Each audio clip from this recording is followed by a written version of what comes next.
Après des mois de leaks et de rumeurs, Nvidia a enfin annoncé sa nouvelle génération de cartes graphiques, la série des RTX 30. Petit spoiler, c'est des monstres de puissance et on voit ça tout de suite. Encore une fois, le boss de Nvidia, Jensen Huang, nous a accueillis dans sa cuisine et il faut savoir que toutes les présentations récentes depuis quelques mois, avec le Covid, Nvidia a fait la présentation de ses nouveautés depuis la vraie cuisine de chez Jensen Huang, toujours dans sa veste en cuir.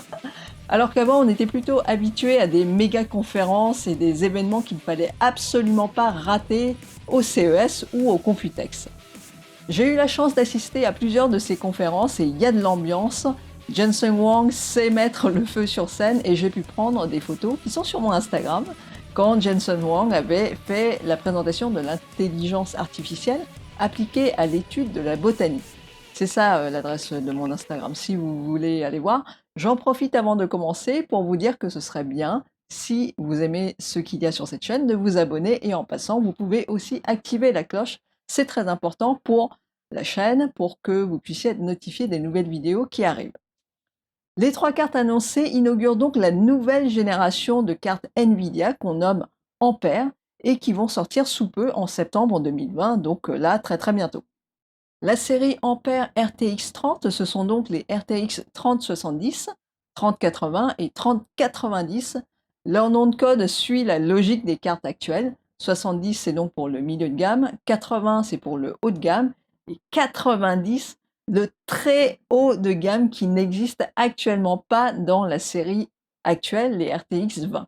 On va donc commencer tout de suite par la RTX 3090, ce très haut de gamme, et on part dans les cimes, on vise les sommets, c'est la démonstration de force de Nvidia, le retournement de table de Jensen pour montrer qui est le plus fort. Jensen était là pour taper du poing et il a tapé très fort. On va d'abord parler de celle-ci tant elle est monstrueuse. C'est la carte de tous les superlatifs. La plus puissante, la plus performante, la plus impressionnante. Et accrochez-vous, cette carte-là est capable d'afficher sur un écran en 8K. Vous avez bien entendu, en 8K, pas de la 4K. Je dis bien 8K. C'est une image 4 fois plus grande que de la 4K. Et imaginez l'écran en 1080 que vous connaissez, celui dont peut-être vous vous servez là actuellement pour regarder cette vidéo. Eh bien la 4K, c'est 4 fois plus grand que votre écran actuel.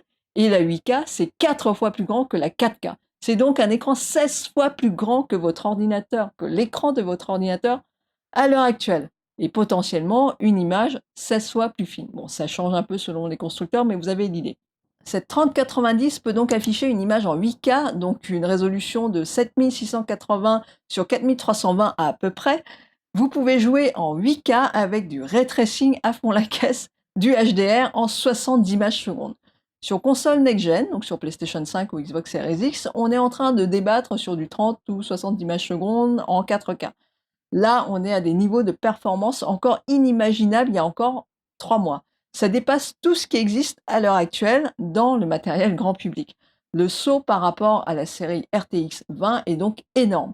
Moi, je suis super enthousiaste parce que j'ai pu voir des démos des écrans en 8K, en HDR dans des salons en vrai. Donc ça me parle. D'ailleurs, j'ai fait une série de vidéos sur les écrans du futur, si ça vous intéresse. C'était au début de la chaîne, c'est les premières vidéos, vous pouvez chercher. Ils préparaient cette annonce depuis longtemps et ils ont frappé un très grand coup avec la 3090.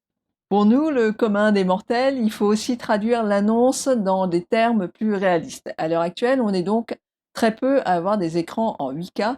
Par contre, les écrans 4K sont de plus en plus présents dans nos foyers et équipent nos ordinateurs de plus en plus. Et avec cette puissance, vous pourrez donc jouer en 4K avec du ray tracing et du HDR, très probablement en 120 images secondes sans que ça rame. Et ça, ce n'est pas encore possible aujourd'hui sur les meilleures cartes du marché. Et le mieux dans tout ça, c'est que le prix est plutôt accessible. Cette carte, la 3090, qui est donc le très haut de gamme, ça coûte quand même 1500 euros. C'est cher, ok. C'est 1500 dollars convertis en 1500 euros, ça va être à peu près ça. Mais si on compare au top de la gamme actuelle, qui est donc la RTX 2080 Ti, ce top, eh bien, il coûte dans les 1400-1500 euros. On peut en trouver à 1300 euros selon les marques. Ce qui est quand même assez hallucinant parce que les performances proposées sont bien supérieures à ce qui est proposé actuellement. Ceci dit, à moins d'être un joueur très exigeant ou professionnel ou hyper passionné, il n'y a pas vraiment de raison rationnelle pour l'acheter. Mais elle est accessible pour tous ceux qui ont envie de se faire plaisir. Pour votre culture personnelle, les specs techniques, c'est quand même 10 496 Q d'accord et une fréquence de 1,70 GHz. En mémoire, elle a quand même 24 gigaoctets en GDDR6X. Ça vous donne une idée du gap de puissance entre les consoles qu'on attend et qui ne sont pas encore sorties et cette carte graphique de colosse. Cette carte, vous l'avez compris, c'est donc un monstre et pour vous donner une meilleure idée de ce que cette carte peut donner en performance, Nvidia a fait une démo avec des billes et dans cette démo, tout est fait en ray tracing, ce qu'on appelle du path tracing. Ça demande beaucoup de puissance pour la faire tourner et pour la génération d'avant, cette démo avait été déjà montrée et elle tournait à l'époque en 720p. Avec la 3090, elle tourne aujourd'hui en 1440p en 30 images secondes, soit une performance 4 fois supérieure par rapport à avant. Et là, je vous vois déjà écrire dans les commentaires « Eh, c'est pourri, c'est pas de la 4K en 60 images secondes !» Mais arrêtez avec cette dictature de la 4K en 60 images secondes. Il y a une vidéo que j'ai en projet depuis longtemps par rapport à ça, justement. Quand on a une image devant soi, ce n'est pas juste la quantité de pixels qui fait qu'une image est belle ou pas, si elle vaut le détour ou pas. Il y a la qualité du pixel et les ressources nécessaires pour générer cette image. Donc les 1440p que vous voyez là, ce ne sont pas les mêmes que vous voyez sur PlayStation 4 ou sur Xbox One. Dans le cas de cette démo, il faut une puissance de titan pour faire tourner ces images, et même si ce n'est pas de la 4K en 60 images secondes, c'est une démo époustouflante parce que tout est fait en ray tracing. D'ailleurs, juste pour cette démo, je suis en train de faire une autre vidéo qui analyse la vidéo en détail et elle devrait paraître dans les jours à venir. Vous savez, c'est les vidéos de commentaires un peu en live que je fais et qui plaisent bien. Allez, on quitte le domaine du rêve, on va parler des deux cartes juste en dessous dans la gamme, plus réalistes, un peu moins puissantes, mais quand même. Ce sont donc les RTX 3080 et 3070 qui vont donc prendre le relais des 2080 et des 2070 à l'heure actuelle. Ces cartes, sans atteindre les extrêmes de la 3090, sont très puissantes aussi. On a fait un saut de x2, plus de puissance par rapport à la génération d'avant avec une consommation électrique d'environ 2 fois moindre. Ça, ce sont les chiffres d'NVIDIA. Les performances, les voici. La 3070 pourra faire tourner les jeux avec l'option Ray Tracing avec une résolution de 1440p au-dessus et à 60 images secondes sans problème. Quant à la 3080, les jeux en Ray Tracing, pareil, en 4K, en 60 images secondes sans problème. Le prix de la 3080 est à 700$, donc à peu près 700€ avec la conversion un peu bizarre. Et la 3070 sera à 500$, soit à peu près 500€, on pourrait l'attendre dans ces eaux-là. Bon, c'est vrai que ce n'est pas donné, 500€, c'est quand même une somme. Mais pour vous remettre dans le contexte, c'est le prix de la RTX 2070 à l'heure actuelle. On va parler rapidement des specs techniques. La 3080 a 8704 Q d'accord, donc un peu moins, avec 1,71 GHz et 10 Go de RAM GDDR6X. Quant à la 3070, on est à 5888 Q d'accord avec 1,73 GHz et seulement, entre guillemets, 8 Go de RAM GDDR6X. Et juste à titre de référence, la 2080 Ti, le top de la gamme actuellement, c'est 4300 Q d'accord et 1,35 GHz. Les trois cartes font donc du ray tracing avec des cœurs de seconde génération et des Tensor Core de troisième génération. Alors les Tensor Core, vous les connaissez peut-être pas, mais c'est super important pour la gestion de l'intelligence artificielle. En parlant d'intelligence artificielle, ces cartes vont donc exploiter encore mieux ce qu'on appelle le DLSS 2.0, le Deep Learning Super Sampling. C'est une techno développée par NVIDIA en propriétaire qui permet de transformer des images de petite résolution en images de haute résolution. Ça, c'est super intéressant. Et ça permet d'avoir, par exemple, une source en 720p et de la transformer en 1080p, voire même, dans certains cas extrêmes, de la 4K. Ça permet aussi de gagner des images secondes parce que la techno sert surtout à reconstruire des images à partir de séquences qu'elle a apprises avec ce qu'on appelle le deep learning. Le DLSS est donc une techno qui utilise l'intelligence artificielle pour reconstruire des images ou des parties d'images qui manquent. C'est du soft et c'est un support en plus pour les cartes Nvidia qui disposent d'une architecture spéciale qui permet justement de faire tourner ces modèles d'intelligence artificielle. C'est un peu technique, j'ai un projet de vidéo qui explique ça justement en détail et j'en parlerai un petit peu plus en détail dans une autre vidéo si ça vous intéresse. Ça fait un moment que j'ai envie de faire cette vidéo parce que c'est un sujet très très intéressant, mais voilà, il y a quand même beaucoup d'actualité en ce moment. Ce qu'il faut retenir ici, c'est que les nouvelles cartes RTX série 30 ont une architecture qui tire parti de ça avec encore plus de Tensor Core, qui sont les parties qui gèrent l'intelligence artificielle, qui va donc être encore plus intégrée au fonctionnement des nouvelles cartes. À l'heure actuelle, on a besoin de toute cette puissance pour faire tourner le ray tracing, la fameuse quête du Graal actuelle. Il y avait déjà l'accélération matérielle dédiée au ray tracing, donc des RT Core dans les précédentes générations, mais ce n'était pas assez tellement le ray tracing est gourmand en ressources. Cette génération-là est donc construite autour de cette demande. Avec l'appui du DLSS, c'est donc une solution en soft supportée par le savoir-faire de NVIDIA en intelligence artificielle. Votre ordinateur pourra juste calculer par exemple 30 ou 40 images secondes et le reste est pris en charge pour arriver à 70 images secondes en temps réel pendant que vous êtes en train de jouer. Ce qui est quand même pas mal. Vous n'avez pas besoin d'attendre. Ça permet donc à des configs équipés de cartes RTX de proposer des performances supérieures sans coût supplémentaire pour le joueur et ça, c'est super intéressant pour nous les joueurs.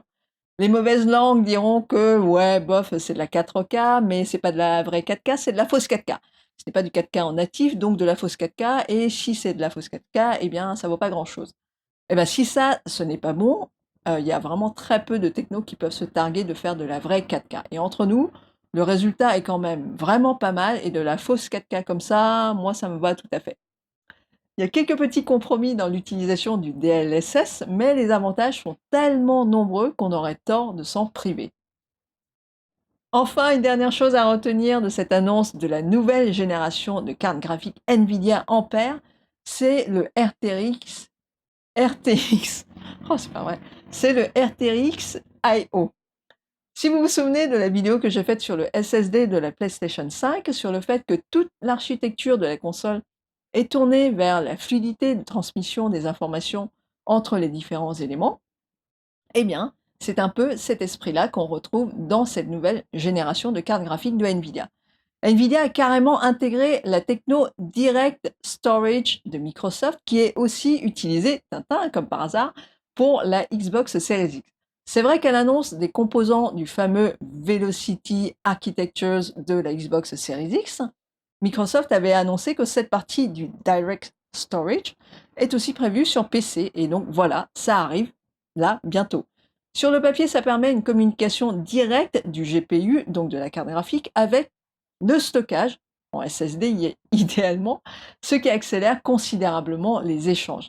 Et cette partie de l'architecture est donc très importante parce que ça permet d'exploiter plus efficacement la puissance de la carte graphique. La raison, c'est que si vous avez la carte la plus puissante du monde, eh bien, si elle est tout le temps prise dans les embouteillages, ça ne sert pas à grand chose. Elle ne pourra pas aller super vite parce que derrière, les composants de l'ordinateur qui l'a fait tourner n'arrivent pas à suivre. C'est un peu dommage. Pour pallier à ça, NVIDIA a donc mis au point une architecture qui facilite justement la transmission des données dans la carte directement. Pour ça, il faudra sûrement s'équiper en stockage SSD en NVMe ultra rapide, à mon humble avis. Je vous préviens tout de suite, il va falloir investir.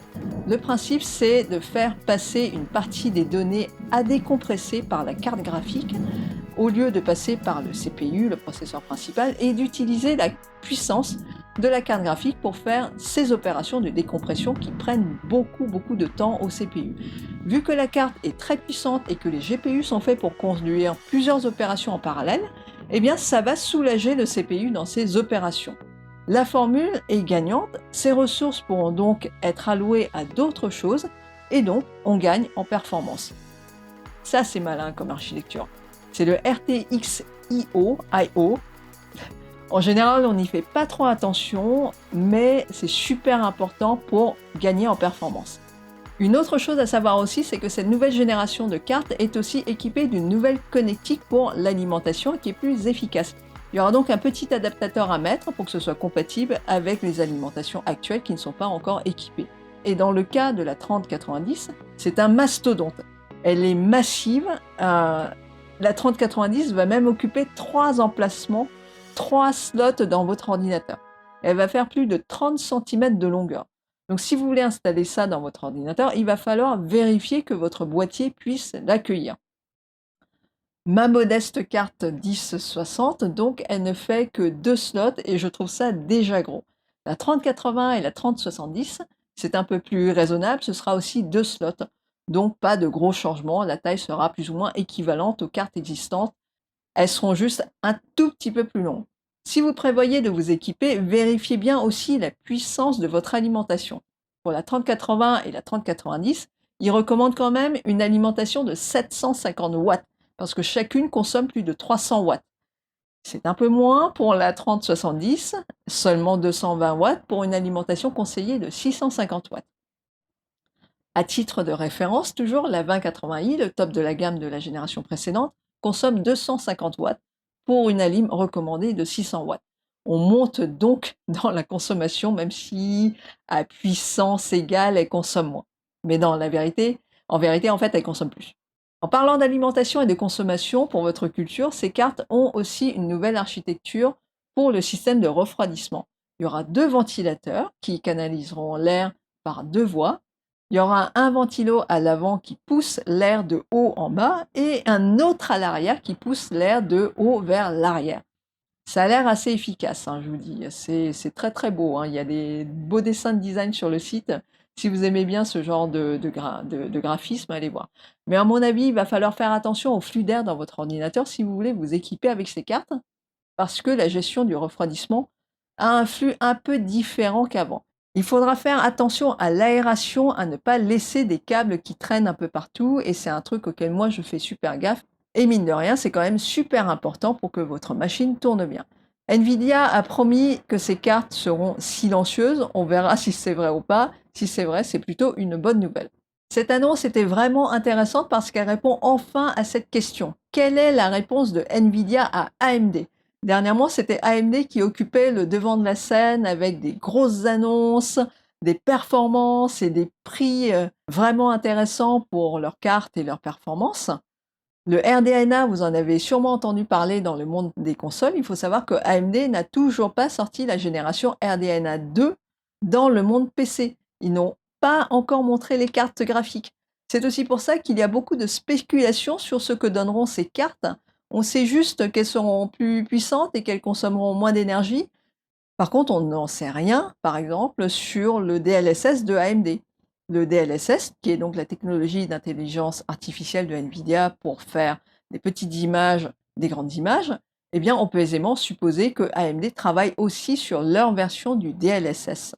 Les fonctionnalités ray tracing, pareil, comment est-ce que ce sera pris en charge? Tout ça, c'est encore assez flou du côté d'AMD. Là, maintenant que Nvidia a envoyé la cavalerie, maintenant que Jensen est venu taper du poing sur la table, on attend la réponse de Lisa, la boss d'AMD. Allez, je vous donne une petite anecdote bonus en passant. Eh bien, Lisa Su et Jensen Huang sont tous deux d'origine taïwanaise, de Tainan, plus exactement dans le sud. Et ils font partie de la même famille. Et accrochez-vous bien, la maman de Jensen est la sœur du grand-père de Lisa. Je répète, la maman de Jensen de Nvidia est la sœur du grand-père de Lisa Su d'AMD. Techniquement, ils sont donc oncles et nièces au 2e degré. Enfin, vous savez, chez les Asiatiques, c'est comme s'ils étaient oncles et nièces, c'est la même famille. C'est juste marrant de voir que la bataille de la carte graphique est menée par 2 membres de la même famille. Je ne sais pas s'ils font des réunions familiales au Nouvel An ou à Noël, mais les repas de famille doivent être bien mouvementés à mon avis. En parlant de Noël, cette fin d'année va donc être très intéressante parce que les consoles et les PC vont passer à une nouvelle génération enfin. On va avoir la PlayStation 5 avec une architecture optimisée, une communication très rapide entre les éléments avec les données du SSD qui vont se transférer quasi instantanément, Allez regarder la vidéo que j'ai faite sur le sujet, vous allez mieux comprendre cette architecture. On va avoir la Xbox Series X, la console la plus puissante du monde donc, et on aura aussi les nouvelles cartes graphiques de Nvidia. Aussi, plus tard, celle d'AMD. Nvidia est dégainée, on attend maintenant la riposte d'AMD. Et quand on aura la réponse d'AMD, si vous avez besoin de changer de carte graphique, ce sera le bon moment pour vous faire plaisir. Et comme la RTX 3070 qui est le milieu de gamme, qui sera plus puissante que l'actuelle RTX 2080 avec du ray tracing deuxième génération, du DLSS, etc. et la 3070, milieu de gamme, coûtera à peu près 500 €. C'est pas cher hein, pour une carte graphique de cette puissance aujourd'hui. Et encore une fois, la 2080, qui est le top de la gamme de cette génération, elle coûtait encore à peu près 1500 €. Et à mon avis, en occasion, elle ne vaudra plus grand-chose vu l'offre qui arrive. Si vous en avez une dans votre ordinateur, il vaut mieux la garder et la mettre dans un autre ordinateur. Si vous la revendez d'occasion, elle va valoir quoi? 400 €, 300 €, même pas? Et là, une petite dernière réflexion par rapport à toutes ces informations. J'ai vraiment peur pour la Xbox Series X. Je sais que ça ne va pas faire plaisir à tous les fans de la Xbox Series X, mais elle est partie pour coûter entre 400 et 600 €. Le prix n'a pas encore été annoncé, mais même si on prend la fourchette basse, disons 400 €, vous avez déjà un PC, vous avez une carte graphique qui ne tient pas bien la route pour jouer aux jeux PC comme moi. J'ai donc une GeForce 1060 d'il y a 2 générations, et vu que la 3070 vaudra 500 € à peu près, et vu que le Game Pass et les jeux Xbox sont disponibles sur PC, pour moi le choix est fait. Je pense que je vais franchement prendre la carte graphique au lieu de la console. Alors ok, l'ordinateur autour de la carte fait que ça coûtera plus cher que 400 €. Mais ça me permettra aussi de travailler et de faire autre chose avec mon ordinateur, comme par exemple des montages de vidéos, celles-ci que vous êtes en train de regarder, beaucoup plus rapidement et beaucoup plus efficacement. Et encore, Nvidia n'a pas encore annoncé l'entrée de gamme, la 3060 et les 3050. Ça viendra sûrement après, dans quelques mois, et en attendant, il y a tous les stocks de 2080, 2070 de cette génération qui vont normalement baisser de prix. Et je ne vous parle pas du marché de l'occasion, on va entrer dans une période où on va pouvoir faire de belles affaires si vous n'êtes pas encore équipé. Dans un cas comme ça, j'ai vraiment peur pour la Xbox Series X. Les raisons pour acheter une console physique Xbox Series X, moi j'ai l'impression que chaque jour qui passe, eh ben, les raisons, il y en a de moins en moins.